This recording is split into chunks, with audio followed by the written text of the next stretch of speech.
I'm gonna present on Swedish consumers' perspectives on wild bilberries. And I thought I'll start with this slide. So, why understanding consumers matters. As also Rainer lifted here, the Nordic relationship to the forest is apparent. So, wild bilberries are deeply tied to not only Swedish, but Nordic people's sort of cultural and gastronomic heritage. We talk about this recreational perspective with the nature, but there's been a shift. So as we could see also in that historic backlash from Reino, what is in current here is the urbanization that is happening. And there was a question, does people actually go out to the forest? Rainer lifted that it was about 60% of the Finnish population. I'll come back to it. So in Finland, the forest matters, bilberries matters, but there's these challenges that has been lifted. So we talk about labor ethics, also consumer awareness in some way, and sustainability. And at RISE and Uppsala and Linköping, we conducted a joint effort to do a paper to understand Swedish consumers' understanding and perception of wild berries with focus on bilberries. It was Elisabeth Collier, Joshua Meyers, Ann Norman, Thomas Lenfors, Cecilia Norman, och John Andersson, who is part of this paper. And there's a link here to the preprint. But briefly, it was a survey, nationally representative sample, 2010 respondents. We had a focus on attitudes, consumption patterns, and foraging behavior. And we also explored associations with bilberry products. Here you can see a graph on the participants. Yes. And I think there's some interesting notions. Also, what you said there, Rainer, that there's no problems with the domestic labor. So we had one question that we didn't know, because there were all of these myths going around, and we actually couldn't find any data on, do people actually know the difference between the bilberry and the farmed blueberry or the American blueberry? And they do. So our respondents was 90% actually put in the correct answer and was pretty confident in knowing the difference between the bilberry and blueberry here. In similarity with Finland, it was 56.5% of the participants said that they had foraged bilberries during 2023. So we asked about their bilberry consumption and foraging behavior during 2023. And the survey was conducted in January this year. It was interesting that if we did a general, foraging volume from the reported answers was actually 8 liters per person. So interesting. And it was a nominal about 15. Most common collected bilberry focus was, of course, for home consumption. In terms of selling, it was only actually 9 participants that stated that they sold the bilberries that they had collected through venues such as social media. And you can see that in the north, it was more common to forage and collect bilberries than in the south. There's more forest in the north. So you could see that how that differed. And I think this is, but as you can see, there's a big relevance of foraging bilberries. The majority of the Swedish population do go out to the woods and pick bilberries. This graph, I think, is really important in relationship to what we're talking about here, both in terms of sustainability and what consumers value.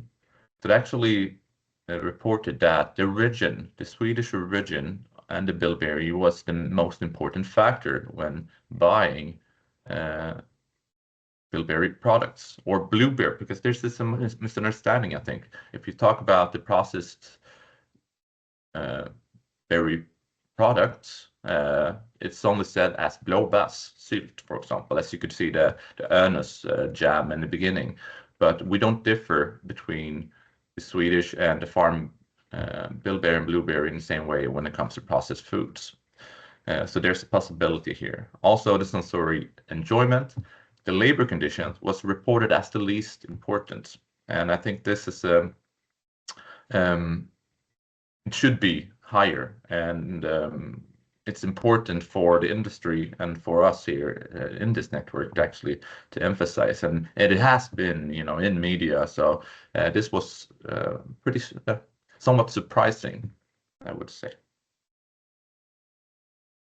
Just briefly here, when it comes to we talked about product or asked about product associations.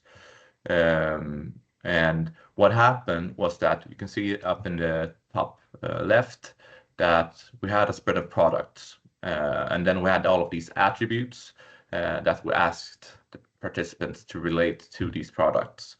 And we found 3 dimensions that we could sort of link to both hedonic liking, which is in the top right, and then the below left, that's about more sensory attributes, and then in the right bottom is about more situational appropriateness, so if it's everyday consumption or exclusive.